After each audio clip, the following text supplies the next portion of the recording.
Assalamualaikum warahmatullahi wabarakatuh. Selamat pagi anak-anakku, bagaimana kabar kalian hari ini? Pak Guru harap di tengah wabah COVID-19 ini kalian dalam kondisi sehat. Tidak henti-hentinya Pak Guru mengingatkan kepada kalian, jagalah kebersihan, mandi yang teratur, cuci tangan yang rajin, dengan sabun tentunya, dan istirahat yang cukup. Jangan lupa memakai masker untuk melindungi kalian dari wabah COVID-19.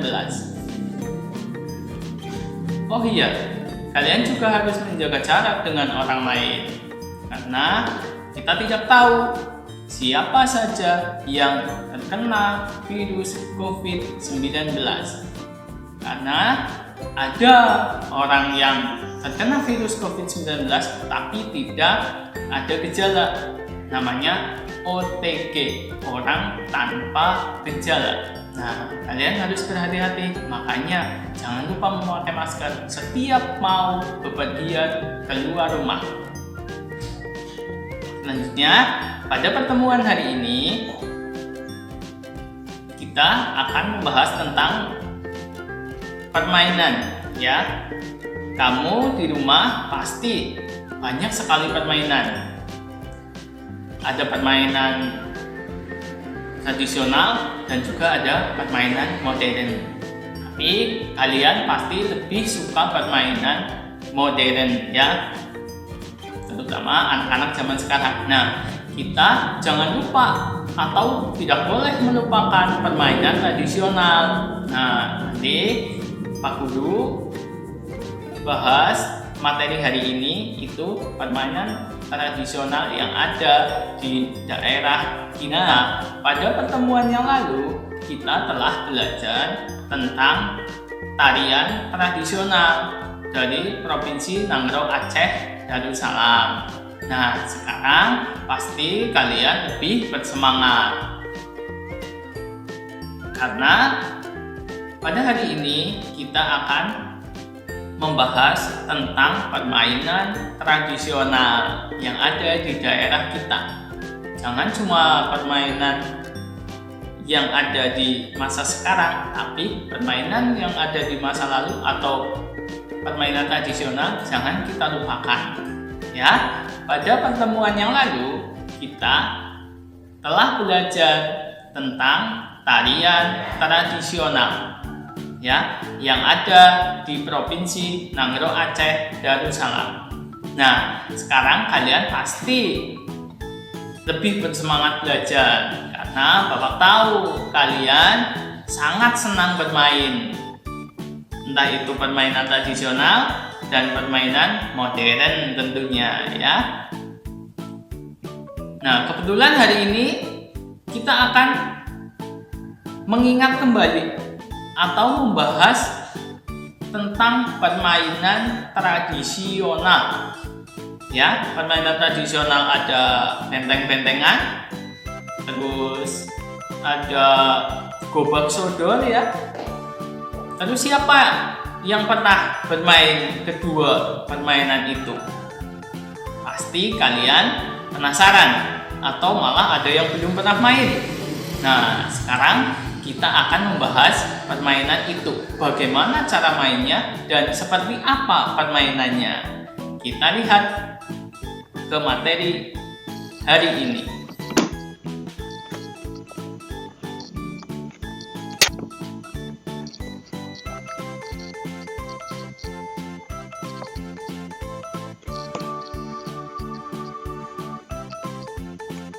Oke, baik anak-anak.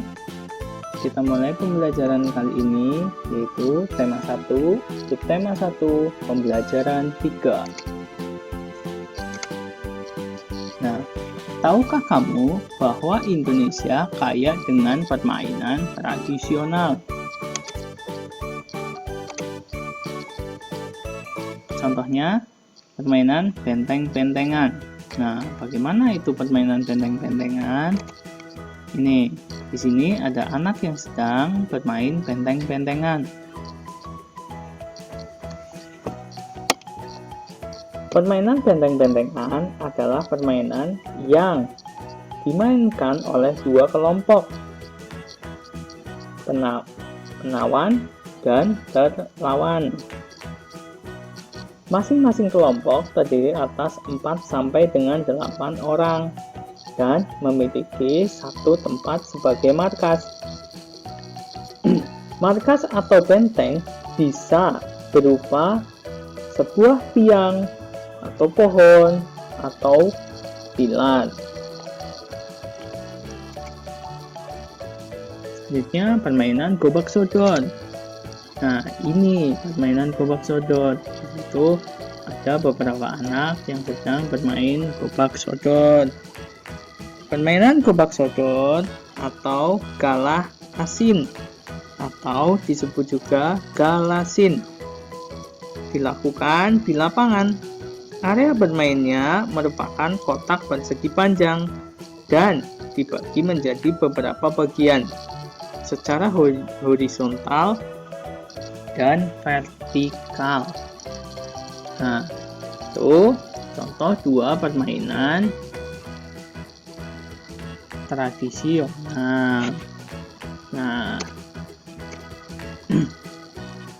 Indonesia memiliki banyak permainan tradisional yang sangat menarik. Banyaknya jenis permainan tradisional ini menunjukkan keanekaragaman budaya yang harus kita jaga.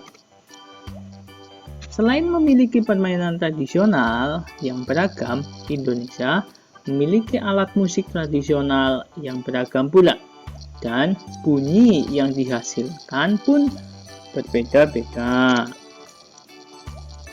Nah, coba pikirkan, bagaimana sih bunyi bisa sampai terdengar di telinga kita? Apakah kalian berpikir sama seperti Pak Guru?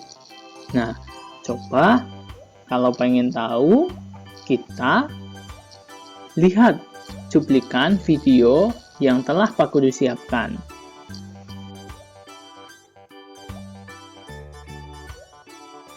Perpindahan energi bunyi. Halo teman-teman, salam Neobi.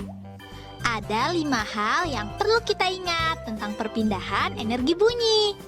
Pertama, pengertian bunyi. Bunyi adalah gelombang longitudinal yang merambat melalui medium. Gelombang longitudinal adalah gelombang yang arah getarannya searah dengan arah rambatnya. Apabila arah getarannya ke kanan, maka arah rambatnya juga ke kanan. Sedangkan medium berarti media atau perantara. Kedua, media perpindahan energi bunyi. Apa saja ya medianya? Yuk kita cari tahu. Media perpindahan energi bunyi itu ada gas, cair, dan padat. Gas dapat memindahkan energi bunyi loh. Contoh gas tersebut adalah udara. Suara auman serigala mulanya keluar dari mulut serigala. Kemudian berpindah melalui udara hingga sampai ke telinga kita. Perpindahan energi bunyi selanjutnya yaitu melalui benda cair. Contohnya, pada saat kita menjatuhkan batu ke dalam bak mandi berisi air. Mulanya, bunyi muncul dari dasar bak mandi. Kemudian berpindah melalui air hingga sampai ke telinga. Perpindahan energi bunyi selanjutnya yaitu melalui benda padat. Salah satu contoh benda padat adalah tali. Permainan telepon tali merupakan contoh perpindahan energi bunyi melalui benda padat. Mulanya, bunyi muncul dari mulut seorang anak. Kemudian merambat melalui tali hingga sampai ke anak yang lain. Ketiga, penyebab bunyi. Getaran merupakan penyebab adanya bunyi. Getaran yang lemah akan menghasilkan bunyi yang lemah. Sedangkan Getaran yang kuat akan menghasilkan bunyi yang kuat juga. Keempat, sumber bunyi. Sumber bunyi adalah benda yang dapat menghasilkan bunyi. Wah, apa saja ya sumber bunyi itu? Sumber bunyi diantaranya drum, gitar, gendang, tenggorokan, dan lainnya. Drum dan gendang menghasilkan bunyi karena dipukul. Gitar menghasilkan bunyi karena dipetik. Dan tenggorokan menghasilkan bunyi karena bersuara. Kelima, pantulan bunyi. Bunyi itu dapat memantul juga loh bila mengenai permukaan benda yang keras. Contohnya, pantulan bunyi adalah gema. Saat kamu berteriak di tanah lapang, bunyi asli akan menyebar ke semua arah. Tidak lama setelah itu, kamu akan mendengar bunyi teriakanmu kembali. Bunyi yang terdengar kembali itu setelah bunyi asli. Itulah yang disebut gema. Nah, itu tadi beberapa hal yang perlu kita ingat. Diingat-ingat ya. Be smart, be happy. Nah, setelah kalian melihat video yang Pak Guru putar tadi, silahkan anak-anak melakukan percobaan 1. Nah, di situ bisa dilakukan dengan kedua teman kalian di rumah. Pak Guru sudah memberikan langkah kerja dan alat yang dibutuhkan.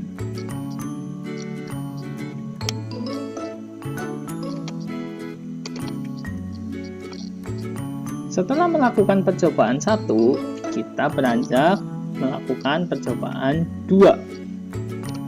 Nah, bisa kita lihat ada gambarnya di situ dan juga ada langkah kerjanya. Silahkan anak-anak mencoba hal demikian di rumah.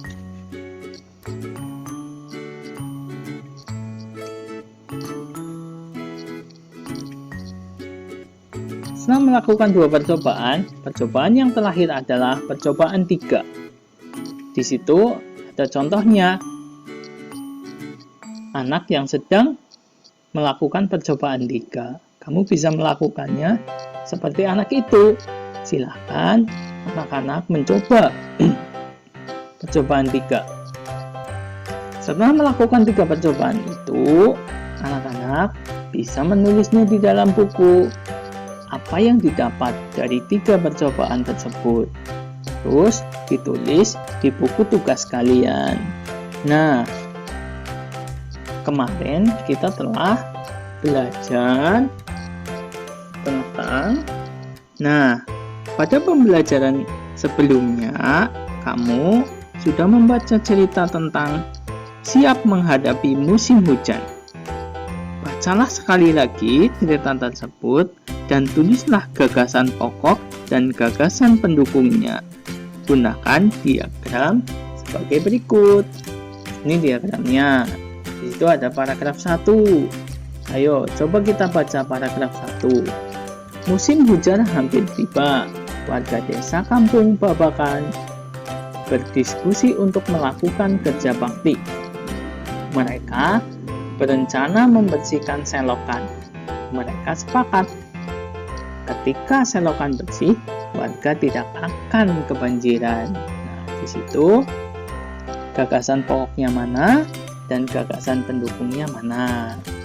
Untuk menentukan gagasan pokok, kita harus tahu kalimat utamanya yang mana.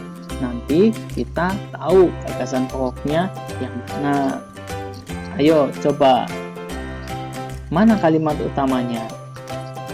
Ada di awal kalimat atau ada di akhir kalimat? Ya, betul sekali, ada di awal kalimat.